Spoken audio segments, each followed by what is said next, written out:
Thank you for taking time out of your busy schedule.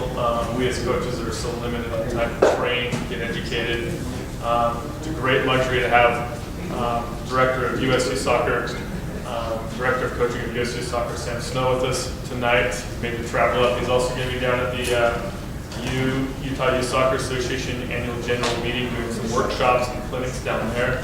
So above what he's doing tonight, just for us, he came in just next day just for our club and our community. Feel free to have open dialogue. And Sam's going to just go ahead and present on some developmental schemes from u12 and how it relates to the older age groups. So, Sam, thank you, Jeff. Appreciate that. Thank you for this opportunity to be able to come in and work with you. I get the opportunity to go to national coaching schools and state AGMs and regional symposiums and such, but I do really like to get in at the local club level when possible. With 5,500 clubs, part of USU Soccer, though it's a little hard to get to 5,500 of them, but I appreciate that opportunity each time I get to work with the people that are working directly at the grassroots, directly with the players, that are having the biggest impact. You're the ones having the biggest impact on all of soccer in the United States. Because whether that kid ends up being on a select team, ODP team, high school team, college, pro, U.S. national team, they start with you. Whoever those kids are, they start with you in little, maybe U6 soccer and work their way on up. So, in talking to Jeff a little bit, I thought, well, let's present something about the under 12 age group with this idea in mind. The under 12 age group is a swing age group. It's a pivotal age group.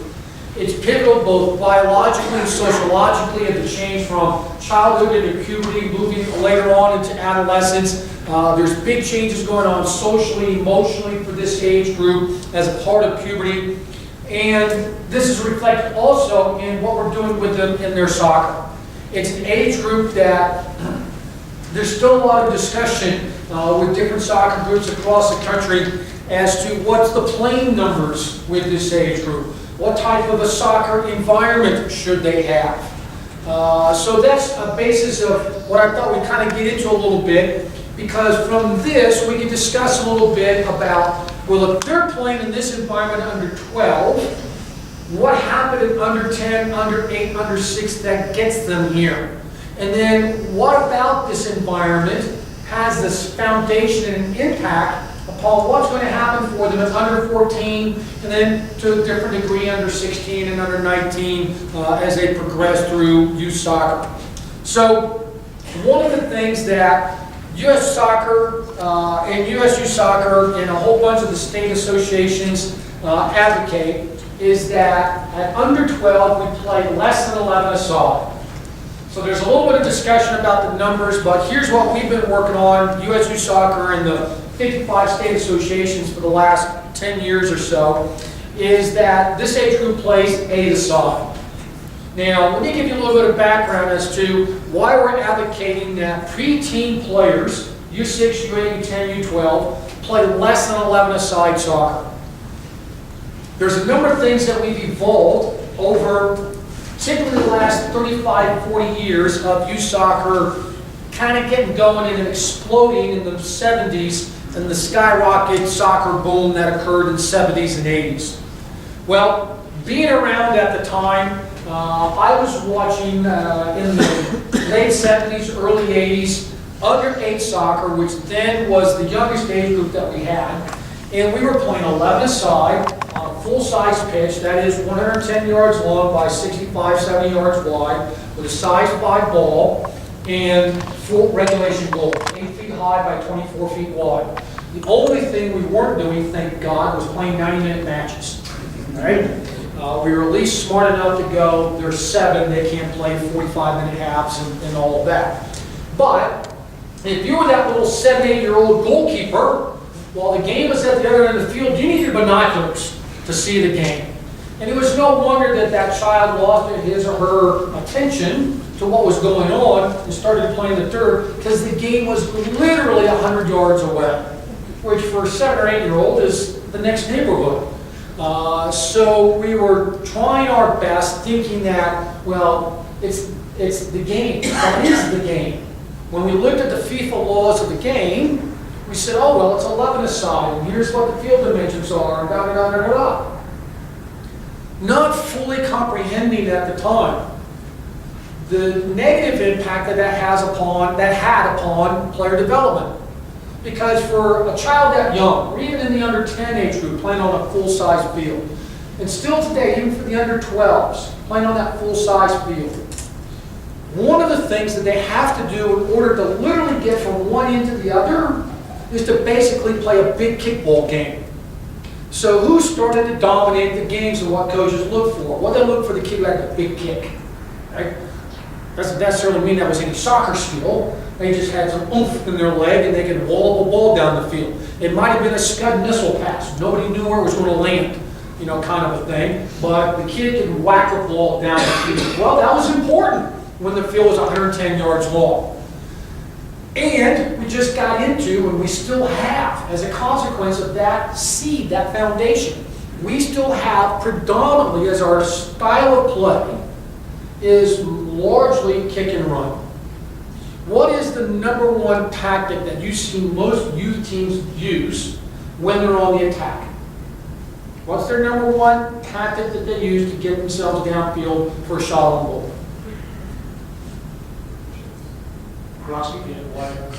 Well, if they're playing wide, I would like it if they were playing wide and getting in crossing. I think that would be a step in the right direction. Right? I see a lot of it down the center channel of the field, not the flank channels of the field. Right? Some of the better coached teams that are in better environments are indeed getting out to the flank channels, so we have progressed in that regard. But when I look at, let's say, middle of the bell curve, U-soccer, sampling across the United States, it's down the center of the field. And what's the main tactic that they use on the attack? The through ball. But the through ball is not always on tactically.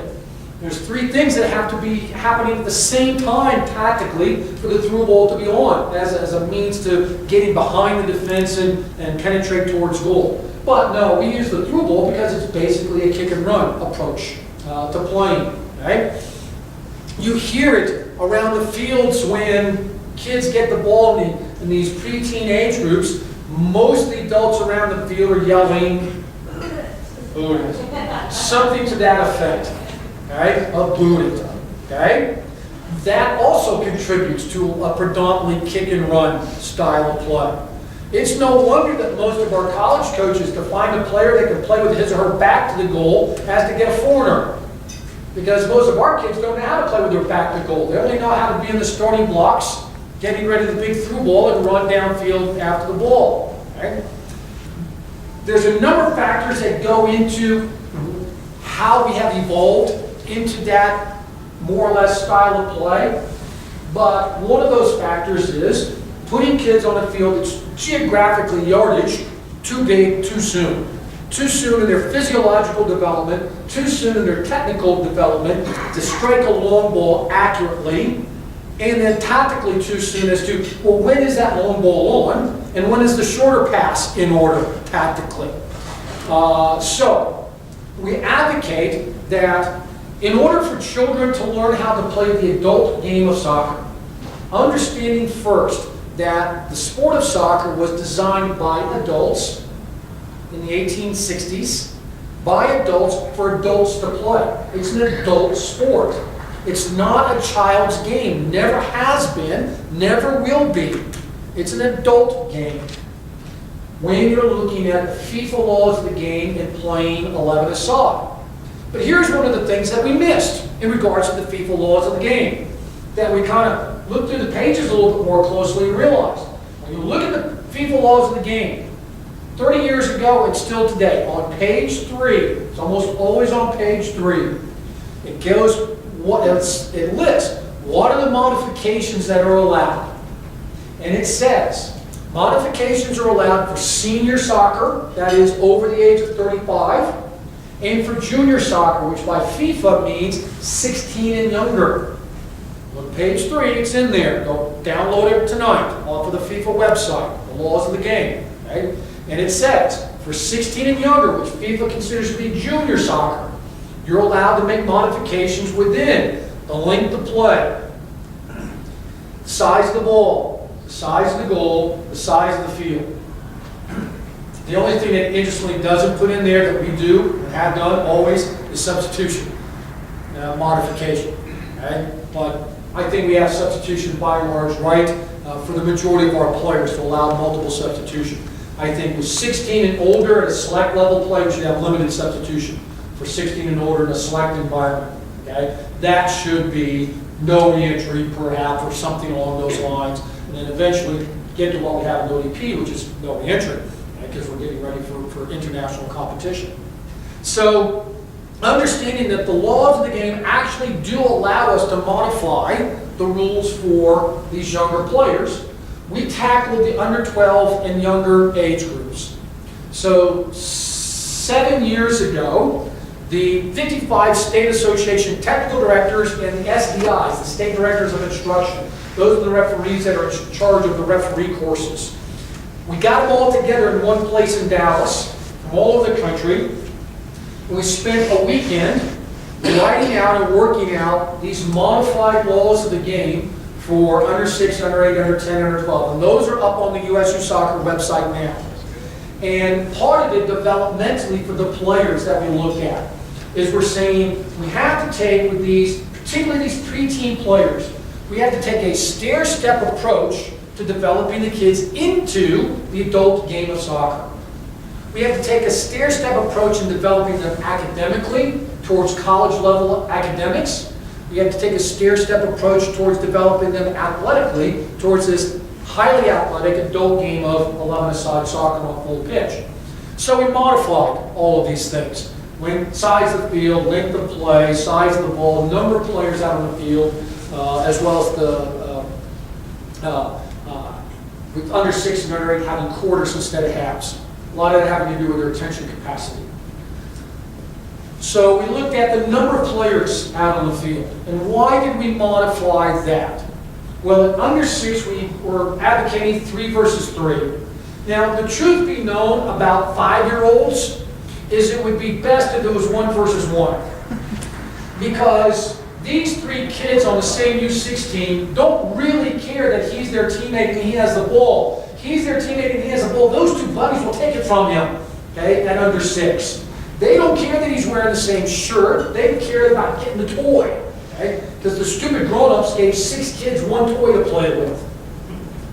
Take 6 5-year-olds to your house, put 1 toy in the room and shut the door. How well those 5-year-olds want to share, right, that toy, all right? So, but understanding that, in fact, children at that age like having other kids around them. They don't necessarily want to play with them with intentional interaction. They're not into cooperative play yet. They're still into individual play, but they like the fact that the other kid's playing next to them. Okay? They like the proximity of the other kids. So we said, we'll go with 3-a-side. It could have been 2, but 3-a-side was, you know, the difference between 2 out on the field and 3 out on the field is not going to make a huge difference. And here's one of our little thoughts. I don't have any research